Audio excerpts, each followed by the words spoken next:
इस्लाम में मुसलमानों की खुराकी की पाकीज़गी व हलाल होने पर बहुत जोर दिया गया है।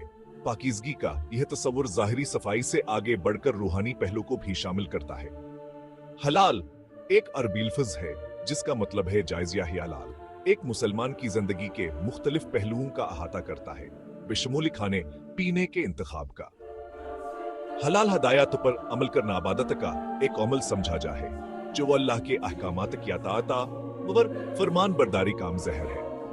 कुरान इस्लाम की मुक़द्दस किताब हलाल और हराम ग़िज़ाओं के बारे में वाज़ह रहनुमाई फराहम करती है, जिसमें रूहानी बहबूद के लिए हलाल खाने क्या अहमियत पर जोर दिया गया है।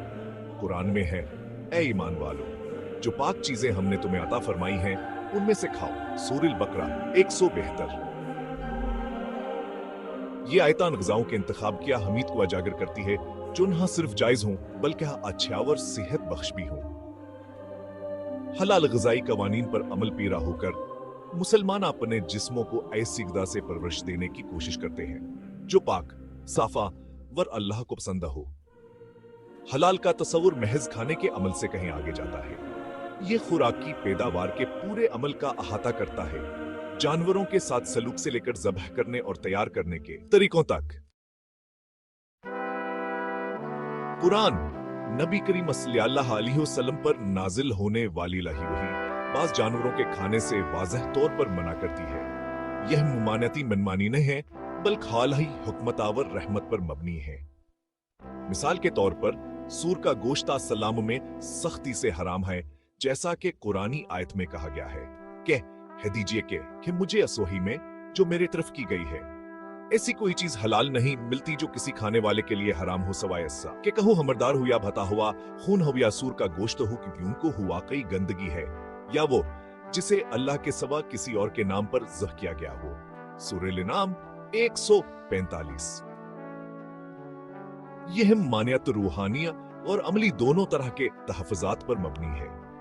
सूर के गोश्त के इस्तेमाल को मुख्तलिफ सेहत के खतरात से जोड़ा गया है, बशमूल आइकेनेसिस, एक्परजीवियन इन्फेक्शन। मजीद यह कि सूर अक्सर गैर सेहत बख्श हालात में पाले जाते हैं जो असमानियत के पीछे हुकूमत पर मजीद जोर देते हैं। इस्लाम सिखाता है कि अल्लाह के अहकामात इंसानियत की भलाई के लिए है, अस दुनिया में और आखिरत में भी।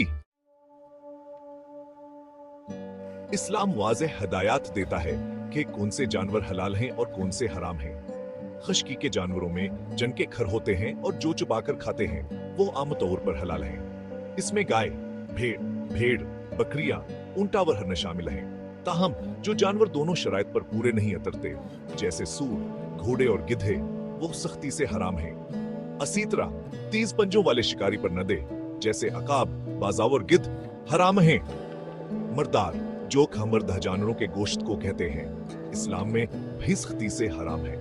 खून का इस्तेमाल चाहे वो हमारे शक्ल में हो या जमा हुआ भी हराम है। यह मानियतें पाकीज़गी और हलाल पर इस्लामी जोर पर मबनी है ताकि यकीनी बनाया जा सके कि मुसलमान ऐसी ग़िज़ा खाएं जो साफा व मुज़र सेहत मादों से पाक हो। चौथा हिस्सा इस्लामी तरीका ज़बीहा। इस्लाम जानवरों के ज़ब्ह करने का एक मखसूस तरीका तजवीज़ करता है जिसे ज़बीहा कहते हैं। इस तरीके में तेज छरी से जानवर की गिनकेर पर तेजा और गहरावार करना होता है और उसके साथ अल्लाह का नाम लिया जाता है। यह तरीका यकीनी बनाता है कि जानवर का खून निकल जाए, जिससे दर्दावर तकलीफ कम से कम होती है। ज़बीहा के तरीके को जानवरों की फलाह बहबूद की तंजीमों ने इसके इंसानी हमदर्दी के नक्ता नजर के लिए सराहा है। तेज कट लगाने से जानवर की तकलीफ दूसरे तरीकों के मुकाबले में कम होती है, जैसे कि हस्निंग, जो काफी दर्दावर तकलीफ का बास बन सकता है।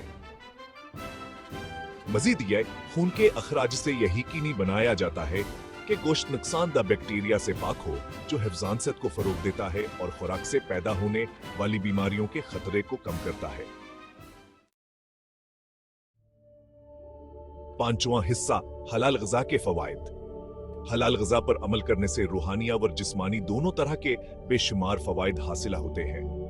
रूहानी तौर पर हलाल खाना खाने से मुसलमान अल्लाह के अहकामात को पूरा करके और उसकी नेमतों को पहचान कर अल्लाह के करीब होते हैं। यह फराहम कर दहरोजी के लिए शिक्र गुजारिया और एहतियात को फरोग देता है। जिस्मानी तौर पर हलाल गज़ा कई सेहत के फवाइद पेश करती है। ताज़ा, खालिस और सेहत बख्श गज़ाएं खाने पर जोर देने से मजमूही तौर पर तंदुरुस्ती को फरोग मिलता है। ज़बीह का इस्लामी तरीका सफाइया और खून के इखराज पर तवज्जो के साथ बैक्टीरियल आलूदगी के खतरे को कम करता है और खुराक की हिफाजत को फरोग देता है। मजीद बरा सूरा और दीगर हराम जानवरों की ममानियत बाज़ बीमारियों के फैलाव को रोकने में मदद करती है।